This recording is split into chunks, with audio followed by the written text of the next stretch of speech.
Hello, everybody. This is Pastor Willie, and this is the encouraging word for today. And this week on the encouraging word, we're focusing on protection from the enemy. We're learning Satan's strategies.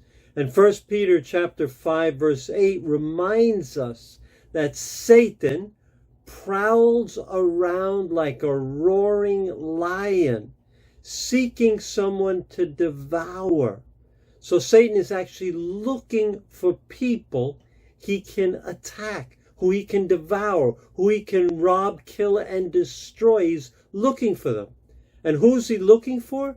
People who are not alert, people who are not aware of Satan's schemes, who don't know what Satan's schemes are, who are just walking around as if they're walking around in a war zone, which is what we are in. We are in a spiritual war zone, but it's as if you're walking around in like Iraq or Afghanistan, with just skipping along like you're going out for a picnic, totally unaware that there's an enemy around. And so we're going to learn a strategy today, a key strategy of Satan. So we're aware of it.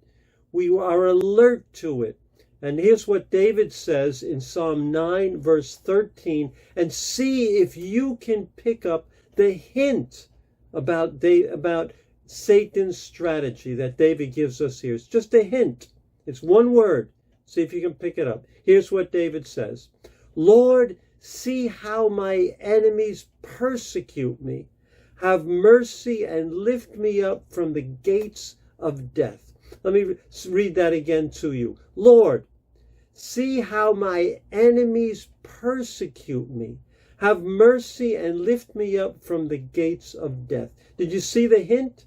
It's the word enemies, and particularly the two words, my enemies. David knew he had enemies, and he knew they were trying to destroy him.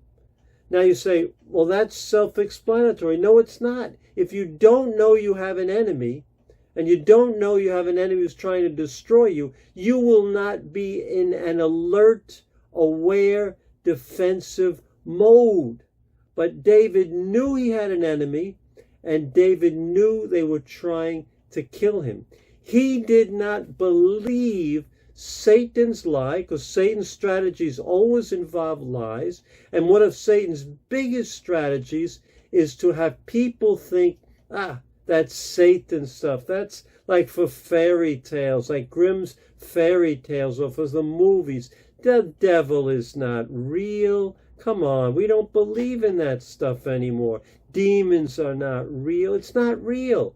You hear that all the time. People are not aware that there's an enemy and that he's out to kill them. But David didn't believe that nonsense. He believed he had an enemy. He knew he had an enemy. But if you listen to some preaching today, they'll tell you that you don't have an enemy. In fact, when you follow Jesus, everything will be like cake, will be beautiful. There'll be no problems. Listen, David was anointed by God. Anointed by God. And what happened? The next 10 years of his life, he was hunted down like an animal by Saul, who was trying to kill him. So David knew that he had an enemy. He knew it was Saul, but he knew behind Saul was Satan, trying to destroy God's anointed. And when you start following Jesus, you are in a sense God's anointed on this earth. And the enemy is going to put his sights on you. Yes, on you. You have an enemy. He doesn't have to worry about people who are not followers of Jesus. So you're going to experience persecution as David did. You're going to experience opposition as David did. Because you have an enemy whose strategy is to destroy you, whose goal is to destroy you. And his one strategy he uses, very powerful, is to have you think he doesn't exist. I don't believe Pastor Willie. You don't have an enemy. You're following God. Everything's going to be easy in life. If you believe that, the first time something happens that's bad to you, that's opposition, that involves suffering or some kind of opposition, you will conclude, you know what, the Christian life is not real. When you face opposition, when you face persecution, that is confirmation that you are one of God's anointed.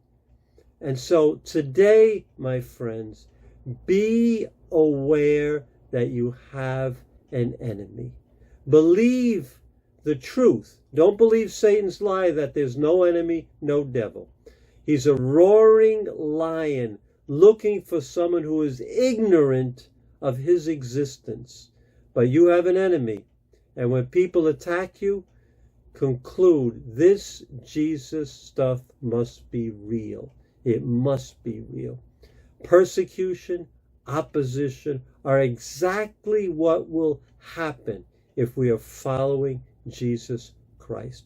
So be aware. That's the big word today. Be aware. The enemy is trying to get you.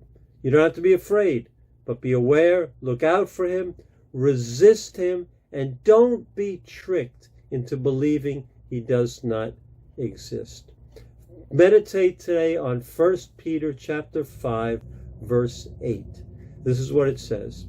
Be alert and be of sober mind.